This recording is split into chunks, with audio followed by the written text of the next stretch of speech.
because like this ones are by ALFRED Sung, and this is Chic. Reminds you of water and just serenity, fresh white floral. That's great for the summer. Pink Sugar Sensual. Blue Sugar, which is the one for guys. I find it more wearable. It smells like cotton candy, but with a hint of cologne in there. Pink Sugar Sensual, I find, almost smells like Fantasy by Britney Spears. It's just a bit more grown up and a bit more sophisticated than Pink Sugar. I have a collection of Abercrombie and Fitch fragrances. Perfume 41 is 8. Signature Perfume for Women. Abercrombie Perfume 15. 15 and 41, they're kind of sporty. They smell like cologne. This one, I stopped wearing it. I kind of started getting headaches from this because it's really strong. This, on the other hand, is very light. It reminds me of MAC Aquatic. It's just a bit more floral. An everyday, wear to work, wear to school kind of fragrance. This is Baby Fat Fabulosity by Kimberly Simmons. Basically, it smells like a blackberry smoothie. It lasts really long as well.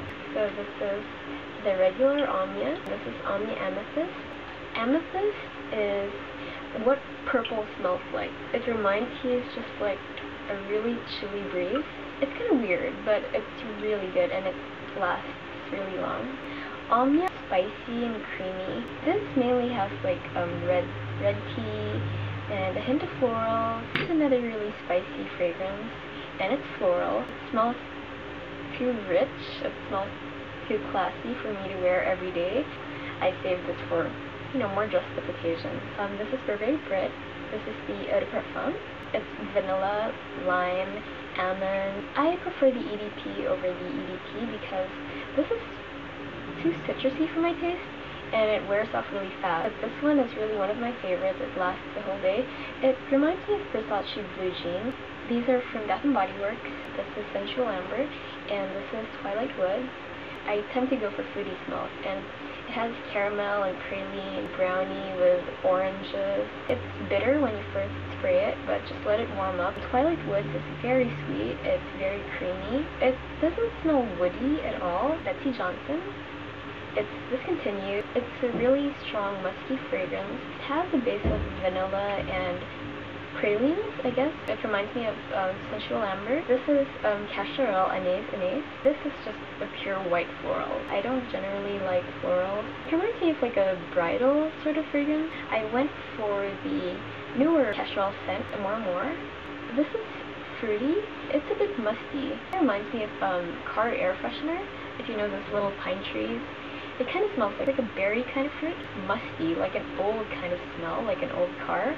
It's not bad, it just takes some getting used to. One of the older ones, this is Coco Chanel Eau de Parfum. It comes in this refillable container. It's sweet.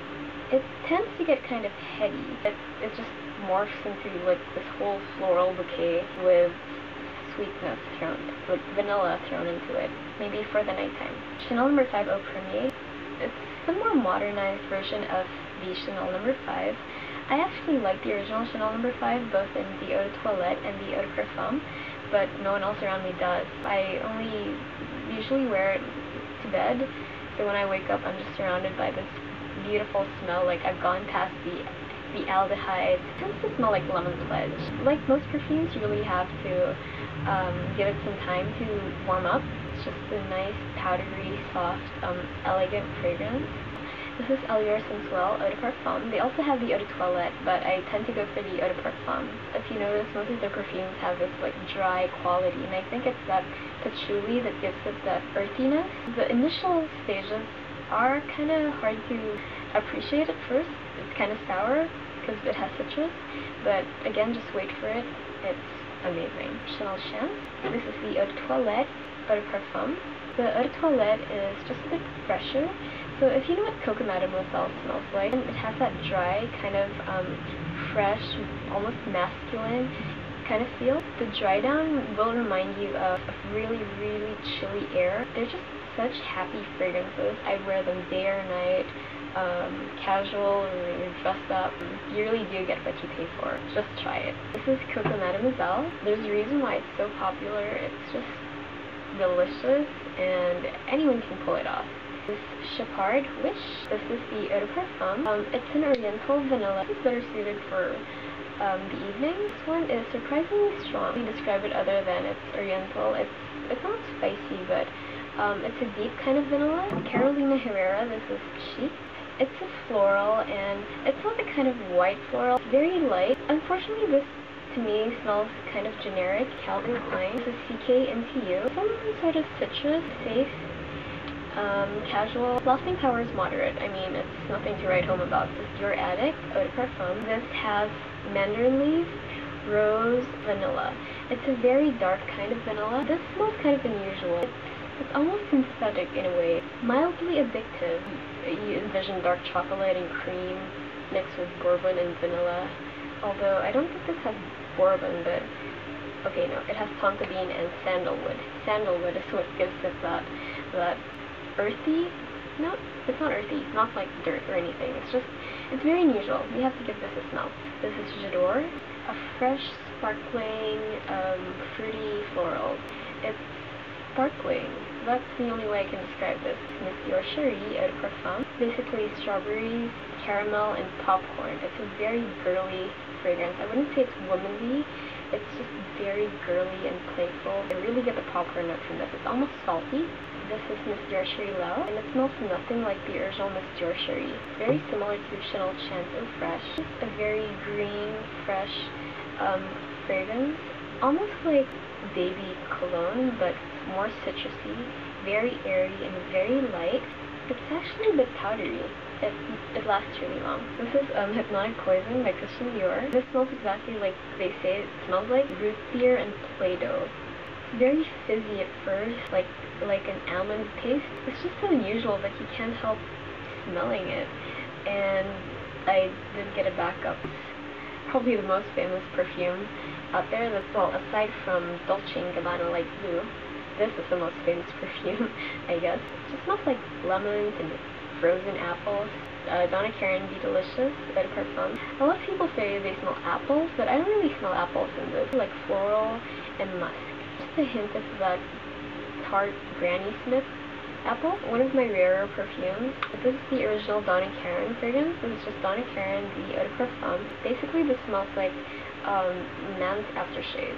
What I get primarily from this is cherry syrup. Well, I don't think I'm sophisticated enough to appreciate a woman's fragrance that smells like men's aftershave. This is Emilia Pucci's Rivera Eau de Parfum. It's like a psychedelic kind of 60s print, very Pucci. When it's green, it tends to smell green. I can't pick out any of the notes that are in this. I have absolutely no idea what this is. Something woodsy and leafy. You need to be afraid of overspraying this one, no matter how unusual it is. Unlike Your Addict, I mean, people are going to be dropping like flies around you when you wear too much of Your Addict. Estee Lauder, when it says exotic, I guess that's probably where it gets the name. It has more tropical flowers like hibiscus and a mango flower, I think. Pleasure's Delight. This reminds me of Betsey Johnson a lot. Really strong caramel notes. Like, I don't even know how that's related to the original Pleasures. I have 3 from Elizabeth Arden. Provocative Interlude. Smells like Britney Spears' Fantasy, but just a bit more musky and spicy. Fifth Avenue. Reminds me of J'adore, but it's a lot less sharp. It's okay for casual wear. Fifth Avenue Night. It smells like Twilight Woods by Bath & Body Works. So it has like creamy, coconutty, it's got a magnetism. It's a really enjoyable, fruity scent. Powdery. It's fruity and it's vanilla. It's very yummy. Emporio Armani Diamond. Heavy on the musk. It's a stronger kind of scent that I would probably only wear at night. It doesn't last long. It's almost unisex. Guess by Marciano. Do not underestimate this fragrance. It's kind of spicy at first. You end up with caramel and something really fruity. This really will last you the whole day. Eau de Jardin on Mediterranean. This is the unisex fragrance. It's like a bittersweet, leafy, earthy sea smell. Feels like a mist, but it does last pretty long. Hard candy. If you like fantasy, and if you like midnight fantasy and pink sugar, you will enjoy this. It smells almost identical to Escada Magnetism. This is Guerlain Shalimar. This is the Eau de Parfum. It was created in like the 1920s or something. Let me check on that. It's a very smoky, incense-based fragrance. Like an old lounge, and you can imagine velvet and their fabric costume. It smells like Pledge again. with some sort of floor cleaner. Very well blended. It's creamy. Perfume you should have if you're collecting perfumes. It's a good point of reference. It's a must-have, even if you don't wear it. Mori, this is the Eau de Toilette, and this is the Eau de Parfum. Blackcurrant, wild strawberry, blackberry. I don't get any of the woods in this, but it's just mainly the sweetness that comes from the fruit. If you're into this grocery but find it too expensive, go for Mori. The Hearts and Daggers smells like mango ice cream to me. It's a very, very, very fruity fragrance. It almost smells like an Escada fragrance. Tropical and fruity and sweet, like mangoes and berries. The Paris Hilton perfume, fruity and pleasant. I think this has frozen apple. This has phenomenal staying power. So even if it's Paris Hilton and the bottle's kind of weird, inexpensive, long-lasting, I mean, you can't go wrong with this. This one has gotten kind of extreme. Jean Paul Gaultier's Classique Eau de Parfum. 1, 2, 3. Eau de Toilette of Classique alcohol-free summer version. This actually smells like Mr. Shriwell, but it still has the classic components that make up Jean Paul Gaultier's Classique. Lacoste Parfum, a pleasant surprise. This smells like Play-Doh even more than the Hypnotic Poison. This is straight up Play-Doh. This is hard to describe. I mean, if I could describe the others with like citrus or fruits, this is just in a league on its own. Almost like dessert in a way, but I wouldn't want to eat anything that smelled like this. Very strange, but very nice. This is the Kiss Her perfume by the band Kiss. This is a really nice floral, something you'd spray in the bathroom. Not that that's a bad thing. It's watery and musky. Max Aquatic, it's the only MAC fragrance I own. This stays on the whole day. It has like that ozone note that you get in a lot of men's colognes. It's also a bit floral, and that's what makes it really nice, I guess. It's not a straight up girly perfume. Moschino Honey. It smells familiar because Dolce & Gabbana like is one of the most copied fragrances around. It has a metallic sort of quality.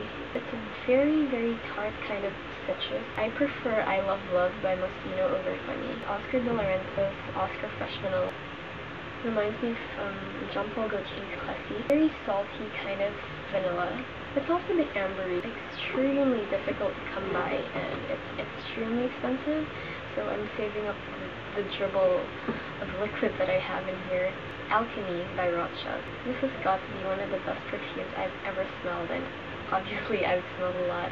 Embracing, luxurious, comforting kind of vanilla. Like hot chocolate with full cream instead of milk.